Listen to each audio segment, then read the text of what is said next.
जी निजर दुख को लुचाई निज संतानर सबू इच्छा को पूरण करती सी होउचंदी बापा।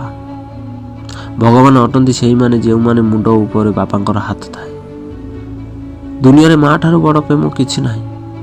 जड़े जड़े भल पिता हेउचंदी आम समाजर सबुठारु मूल्यवान संपत्ति मधुर अनुताप। भाई भौणी संपर्क रे गोटे खास कथा निश्चित अछि कि से माने जेते परस्पर मध्य रे लड़ी थांती सेते अधिक परस्पर को चिंता करि थांती।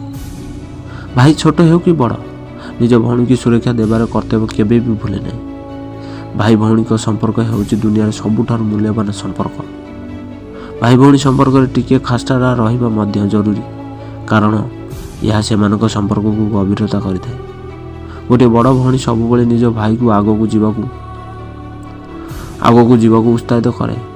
केवल हाथ धरिदेले भल पाइबा हो जाएनी, परस्पर को बुझा पड़ी था। प्रकृत प्रेम दुई मुहूर्त होता है पारे, किंतु अनुभव सारा जीवन करने को पड़ी था।